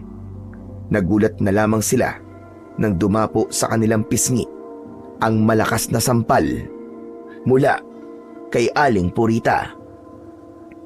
Ang buong akala ko ay patay na kayong magkapatid. Sinasabi ko na dapat, unang kita ko pa lang sa inyo. Alam ko na kayo ang kabal na isinumpa ko. Anong pinagsasabi mo? Malakas na napahalakhak ng tawa si Aling Purita. Humakbang ito papalapit kay Asan. Mabilis rin ang tibok ng kanilang mga puso dahil hindi nila nauunawaan ang mga nangyayari. Ang walang hiya yung ama na si Roman. Itinago niya sa akin ang tungkol sa inyo. Hindi kayo totoong namatay. Paano nangyari yon? Paano? Mula sa kanilang harapan, nagwala si Purita. Nagpakita ito ng matinding kapangyarihan sa harap ni Kalik at Asan. Nagdilim ang bakuran, nagbitak-bitak ang mga puno at nagliyab ang mga dahon. Uminit ang paligid habang bumabalot sa kanilang katawan ang kulay itim na usok. Meron din itong kapangyarihan na katumbas ng kanilang kakayahan. Sa bawat galaw ng kamay nito ay bakas ang matinding galit. Kung ganon, ikaw ang nagpadala ng mga tiktik para patayin kami? Anong kasalanan namin sa'yo? Wala kayong kasalanan. Subalit damay kayo sa naging kasalanan ng ama ninyo. Alam niyo bang siya pumatay sa nanay nyo. Mabuti na yung malaman nyo bago ko kayo papatayin. Sinungaling! Hindi ako naniniwalang kaya gawin yun ng tatay namin. Kahit hindi namin siya nakilala, alam namin na mabuti siyang tao. Ha! Mabuting tao ba ang pumatay ng asawa? Pinatay niya ang anak ko. Pati ang asawa ko. Siguro kaya pinatay ng ama namin ang asawa at anak mo dahil mga aswang sila, mga kampo ng demonyo. Dahil sa sinabing yun ni Asan, ay bigla siya nitong sinakal. Naramdaman niya ang pag-angat ng kanyang paa sa lupa. Unti-unting nawalan ng hininga si Asan habang dumidilim ang kanyang paningin. Ang mga ingay sa paligid ay naglaho. Napalitan ng katahimikan at bumigat ang kanyang katawan. Sa gitna ng takot at galit na nararamdaman, nasilayan niya sa mga mata ni Purita ang matinding galit at walang awang kapangyarihan ng isang mangkukulam. Pakawalan mo ang kapatid ko, hayop ka! Alam mong wala kaming kasalanan. Pakawalan mo kami! May kasalanan man kayo o wala? Wala akong dahilan para buhayin pa kayo. Ang dugong nananalaytay sa inyong mga ugat, yun ang naging kasalanan ninyo. Hindi ko hahayaan na mabuhay pa kayong muli. Habang nararamdaman ni Asan ang sakit ng pagkakasakal sa kanyang leeg, isang palaso ang mabilis na lumipad at tumama sa kamay ni Purita. Isang matinis na sigaw ng sakit ang kumawala mula sa bibig nito. Otomatikong nabitiwan nito si Asan. Kumawala ang malamig na usok na bumalot sa kamay nito habang namimilipit sa sakit. Dumaloy ang dugo mula sa braso paagos sa palad. Ang mga mata nito ay nanlaki at kumukurap-kurap. Tila hindi makapaniwala sa nangyari.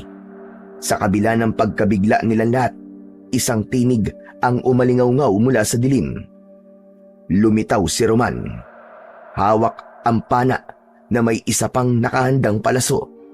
Ang mga mata ay naglalagablab sa determinasyon para iligtas ang mga anak. Gulat na gulat si Aling Purita nang makita si Mang Roman. Layuan mo mga anak ko, diablong buwang ka! Kung ayaw mong butasin ko ng palaso ang pagmumukha mo! Bakit hindi mo ako patayin? Kagaya ng ginawa mo kay Desa na asawa mo. Alam mong hindi ko pinatay si Desa. Ginamitan mo ko ng mahikahayop ka. Kaya nangyari yun. Dahil sa pagkakaroon ng sugat ni Purita sa kamay, ay naglaho rin ang mahikang bumabalot sa kambal. Akma na sanang gagamitin ng magkapatid ang kanilang kapangyarihan nang biglang pinakawalan ni Roman ang maraming palaso. Tumama yun sa katawan ni Aling Purita. Ngunit hindi pa man ito lubos na napapatay. Bumaba ang isang malaking halimaw at dinagit si Aling Purita. Inilayo ito sa kanila at inilipad sa malayo. Sinubukan ni Asan na pigilan ng kapangyarihan niyang hangin ang mga ito. Subalit tuluyan na itong nakalayo. Sa kabila ng mga nangyari, naiwan na nakatayo si Mang Roman sa unahan ng dalawang magkapatid. Dahan-dahan itong humarap sa kambal habang ang mga mata ay mapula dahil sa mga luhang napakatagal na naipon. Nanginginig ang labi ni Mang Roman na hindi mapigilan ang pagpatak ng mga luha. Mga anak, ang kambal ko. Ako ang tatay nyo. Ako si Roman. Kumislap ang mga mata ng magkapatid at ang kanilang mga puso ay kumabog ng mabilis para bang naburaan lahat ng hirap at panganib na pinagdaanan nila. Pati ang sama ng loob na naiwan sa kanilang dibdib, naglaho rin at napalitan ng pananabik. Habang lumalapit si Mang Roman, nanginginig ang kanyang mga kamay. Halong pananabik at panghihinayang ang bumalot sa kanyang muka. Ang malamig na gabi ay tila uminit sa bigat ng kanilang pagkikita. Nang mag-abot ang kanilang mga paningin, sumiklab ang isang matinding damdamin. Tuwa ng pag-ibig ng isang ama ang naghari ng mga sandaling yun. Tay, kayo po ba talaga ang tatay namin? Akala ko, magagalit ako sa inyo dahil iniwan mo kami. Yung pala, hindi ko rin mapipigil ang sarili ko. Tay, mahal na mahal po namin kayo. Lumapit ang magkapatid kay Mang Roman at nagtagpo sa maigpit na yakap at paghagulgol ng iyak. Sa yakap na yon, ang mga pusong matagal nang nananabik sa isa't isa ay naghari. Ikinuwento ng kanilang ama ang buong katotohanan sa nakaraang sinapit nito sa kamay ni Aling Purita. Nalaman nila na matagal na silang binabantayan ni Mang Roman. Hindi pa man nagtatagal ang mainit na pag-uusap ni Mang Roman at ng kanyang mga anak, biglang yumanig ang katahimikan ng gabi. Mula sa malayo, isang basag na sigaw ang umalingaw-ngaw. Si Lolo Pilo, hingal na hingal, mabilis na tumatakbo patungo sa kanila. Ang mga damit ay punit-punit, nabahiran ng putik at dugo. Sa mga mata ay mababakas ang matinding takot. Iwinasiwas nito ang hawak na pala sa mga nilalang na humahabol dito. Tay, si Lolo Pilo, hinahabol siya ng mga aswang na parang bumangon sa hukay. Tulong mga apo ko! Tulong! Gamitin niyo ang kapangyarihan niyo! Si Kalik ang agad na kumumpas ng palad sa hangin at nagpalipad ng palaso. Tila ulan yun na bumabagsak sa mga aswang. Nasunog ang mga ito at isa-isang bumabagsak sa lupa. Mabisang panlaban sa kanila ang tubig. Sila ang mga aswang na amalanig. Gamitin niyo ang kapangyarihan ng kalikasan. Mag-iingat kayo, mga anak. Halos lahat ng kanilang atensyon ay nasa mga nilalang na nakasunod sa kanilang Lolo Pilo.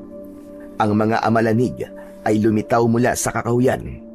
Mga bangkay na bumangon mula sa hukay. Ang kanilang balat ay kulay abong parang nabubulok na laman. At sa ilang bahagi ay nakikita ang mga buto na kumikislap sa liwanag. Ang kanilang mga mata ay walang puti, purong itim na butas. Nakabuka ang kanilang bibig. May tumutulong malapot na likido na amoy nabubulok na karne.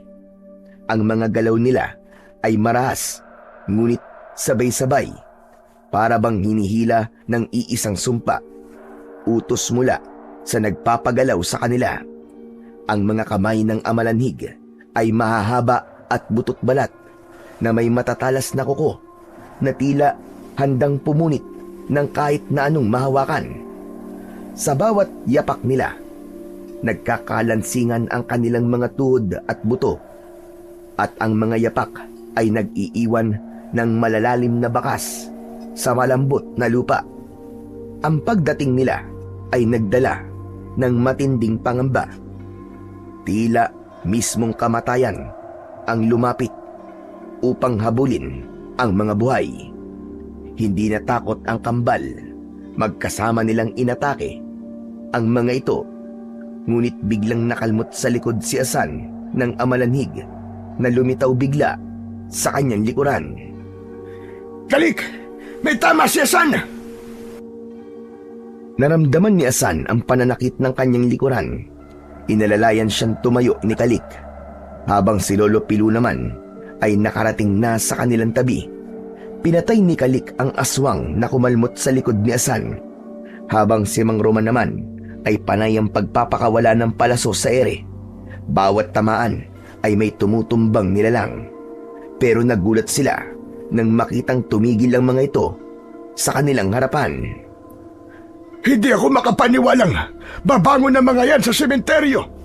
Sinubukan kong tumakas, pero naabutan pa rin nila ako.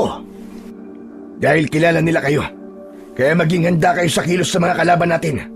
Nararamdaman kong marami pa ang paparating. Habang nakatingin ang apat sa galaw ng mga kalaban, dumating mula sa impapawid ang malaking tiktik na may anyong nakakatakot na nilalang. Si Aling Purita muling bumalik bilang isang halimaw. Tay, paano nangyari yun? Hindi po ba't nasugatan na siya kanina? Hindi siya basta-bastang nilalang mga anak. Sapagkat isa siyang mangkukulam na may itim na mahika. May kakayahan siyang magpahilom ng sugat niya. At kahit gaano pa kalalim ang kanyang sugat, sa oras na magpalit siya ng anyo, maglalaho ang mga yun at manunumbalik ang kanyang lakas. Mga anak, siya ang pumatay sa inyong ina. Gamitin niyo ang lahat ng inyong lakas para matapos na ang kanyang kasamaan. Pagkababa ni Purita sa lupa, walang sabi-sabi, agad na sumugod ang mga ito sa kanilang kinaroroonan. Inihanda ni Kalik ang naglalagablob niyang pana, habang ang latigo naman ni Asan ay nagliliyab sa malatubig na liwanag. Si Kalik ang unang kumilos. Ipinatong niya ang kanyang mga palad sa lupa. At mula roon, sumiklab ang naglalagablab na apoy. Nilalamon ang mga amalanig sa unang hanay. Pagkatapos ay iniangat niya muli ang kanyang kamay. At sa isang iglap, nagbitak-bitak ang lupa. Bumuka ang malalalim na siwang kung saan nahulog at naglaho ang ilan sa mga halimaw. Ang kanilang mga hiyaw ay umalingaw-ngaw mula sa kailaliman. Samantala si Asan ay humugot ng lakas mula sa latigo. Sa isang malakas na kumpas ng kanyang mga braso, bumuo siya ng malaalo na tubig na parang dagat na bumalot sa mga amalanig na sumusugod sa kanila. Sinundan niya ito ng isang malakas na buhawi ng hangin na pumunit sa katawan ng mga ito. Habang ang latigo ay tila kidlat na sumunog sa mga ito, lahat ng yun ay nagawang maiwasan ni Purita. Paano kayo nagkaroon ng ganyang kalakas na kapangyarihan? Huwag mo nang alamin, dahil mamamatay ka na rin, Purita! Dahil sa sinabi ni Mang Roman, inatake siya ni Purita, ngunit hindi rin nagpatinag si Mang Roman. Sa matalim na tingin at tiyak na galaw, iniangat niya ang kanyang pana at sa bawat bitaw ng palaso, tumama ang mga yon sa ulo ng mga amalanig. Bawat iwas naman ni Purita sa palaso, ang tinatamaan naman ay ang mga alagad nito, habang si Lolo Pilu naman ay nakipaglaban na rin gamit ang hawak niyang pala. Ngunit sa gitna ng kanilang tagumpay, biglang bumigat ang paligid. Isang hindi maipaliwanag na puwersa ang dumagan sa kanilang mga katawan. Nanigas si Kalik, si Asan at Mang Roman para silang mga estatwa na hindi makagalaw. Mula sa kanilang harapan, naglakad si Purita na may malamig na ngiti. Isa-isa silang sinuntok sa muka at bawat tama ay may kasamang nakamamatay na puwersa ng itim na mahika. Bumulagta sila sa lupa, hindi makalaban, habang sa kanilang mga tenga ay umalingaw-ngaw ang halakhak ni Aling Purita. Isang patunay na hindi pa tapos ang laban. Malakas si Aling Purita at ramdam yun ng batang si Asan. Ang buong akala nyo siguro ay ganun lang ako kadaling matalo. Hindi ako susugod dito kung alam kong talo ako. Umalingaw-ngaw ang sigaw nito at ikinumpas ang mga kamay. Tila inuutusan ang mga nakahandusay na mga amalanig. Mula sa kanilang harapan, nakita nila ang pagbangon ng mga nilalang na napabagsak lamang nila kanina. Muling tumayo ang mga amalanig, pasugod sa kanilang kinaroroonan, habang ang mga aswang na tiktik ay muling umatake na tila sumulpot mula sa kung saan. Si Asan na hindi nagpatinag. Tumingin siya kay Kalik. Tila nagkaintindihan ang magkapatid. Ginamit nila ang mutya ng kalikasan habang nakahiga. Naghawak ang mga kamay. Nilabanan nila ang mahika na pumipigil sa kanila. Mula sa kanilang mga marka ay lumitaw ang pinagsamang kapangyarihan ng mutya ng kalikasan. Isang malaipo-ipong pagbuo ng puwersa ang ginawa ng kambal. Lumiwanag ang kanilang katawan at sa unang pagragasa ng kanilang kapangyarihan, tinamaan ang nakalutang sa hangin na si Aling Purita. Nawala ang paninigas ng katawan ng magkapatid. Natalo nila ang mahika ni Aling Purita. Bumagsak ito sa lupa at muling nagsalita habang sumusuka ng dugo.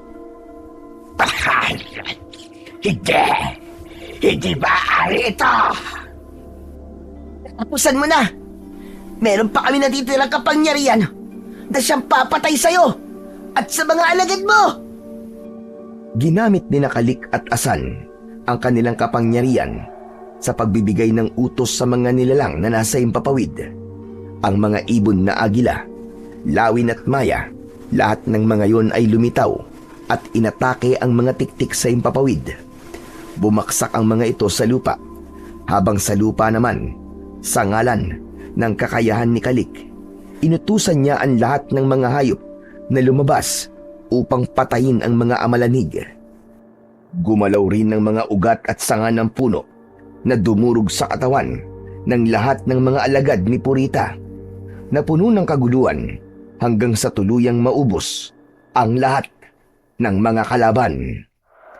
Si Purita naman tumayo siya at ginamit ang itim na mahika sa kambal, ngunit wala na yung bisa, habang ang dalawa naman ay inipon ng lahat ng lakas upang mabuo ang malabolang pinagsamang kapangyarihan ng 4 na elemento ng kalikasan, at ubod lakas nila yung pinatama sa nakatayong si Purita.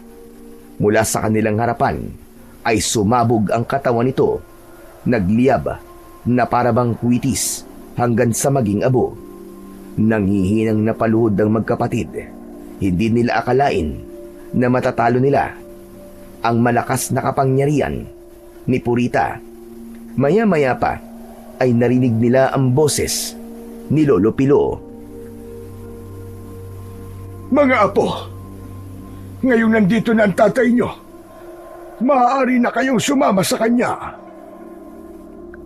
Magkasabay na napalingon ang kambal sa gawi ni Lolo Pilo. Malungkot na mga ito at bakas ang mga luha sa mga mata. Parang pinipiga ang puso ni Asan nang makita ang reaksyon ni Lolo Pilo. Hindi po namin kayo iiwan, Lolo Pilo. Bakit po, Lolo Pilo? Ayaw niyo na po ba sa amin? Mahal ko kayo at masakit sa loob ko na mapahiwalay sa inyo. Pero si Roman ang tunay niyong pamilya. Kaya't sige na, sumama na kayo sa kanya. Tay, talaga po bang seryoso kayo? Ni magpapaiwan kayo rito? Kalimutan na po natin ang nakaraan. Nagkamali po ko. Hindi kita dapat sinisi sa pagkamatay ni nanay. Nagulat ang magkapatid sa mga sinabi ni Mang Roman. Nagpalipat-lipat ang kanilang tingin na parabang hindi sila makapaniwalang tinawag na tatay ni Mang Roman si Lolo Pilo. Lolo, akala ko po ba hindi nyo kami totoong apo? Pasensya na kayo. Hindi ko naman kasi alam na kayo pala ang anak ni Roman. Ngayon ko lang din nalaman nang makita ko siya rito. Tay, alam niyo po ba kung bakit kami nandito ng asawa ko? Dahil hinanap ka namin. Patawarin niyo po ko. Kaya nga po sa inyo ko iniwan ang mga anak ko. Nawala ang kanilang alalahanin nang magkayakap ang mag-ama at magpatawaran sa isa't isa. Pagkalipas ng ilang sandali, ay nagpakita si Diwatang Luntian. Balot ito ng liwanag sa katawan. Binabati ko kayo sa tagumpay, lalong-lalo na sa inyo magkapatid, Kalik at Asan. Pinatunayan nyo na hindi mananalo ang kasamaan laban sa puwersa ng kabutihan. Mga anak, siya si Diwatang Luntian ang nagbigay sa inyo ng mutya ng kalikasan. Kung hindi dahil sa kanya, ay hindi mawawakasan ang kasamaan ni Purita. Isang matamis na ngiti ang sumilay sa labi ng magandang diwata. Binalot ng liwanag ang buo nitong katawan at sa isang iglap ay nag-anyong usa ito. Gulat na gulat sina Kalik at Asan dahil nakilala nila ang usa na nasa harapan nila. Nakita nila ito sa kakahuyan na pumigil sa kanila para lapitan si Purita. Kaya naman napangiti ang magkapatid dahil yun ang iwaga ng mundo. Pagkatapos magpasalamat ay umalis na si Diwatang Luntian. Pagkatapos nun ay umuwi na sila sa kanilang bahay at bumalik sa dating baryo ng kanilang ama. Kapag sikat ng araw kinabukasan, muling nabalot ng liwanag ang kagubatan at alam nilang nagsimula na ang isang bagong yugto ng kanilang buhay. Mas matatag, mas matapang at handang harapin ng anumang unos na darating sa kanilang mga buhay. Ang kwentong inyong napakinggan ay larawan ng isang pagmamahal at pagkakaisa. Kahit gaano kalakas ang kadiliman, laging mananaig ang kabutihan laban sa puwersa ng kasamaan. Pinatunayan din na ang labis na paghihiganti sa kapwa ay magdudulot lamang ng kapahamakan at paggawa ng kasalanan. Sa huli, sisingilin ka sa lahat ng nagawa mong pagkakamali at babawiin ng iyong buhay sa pinakamasaklap na kamatayan.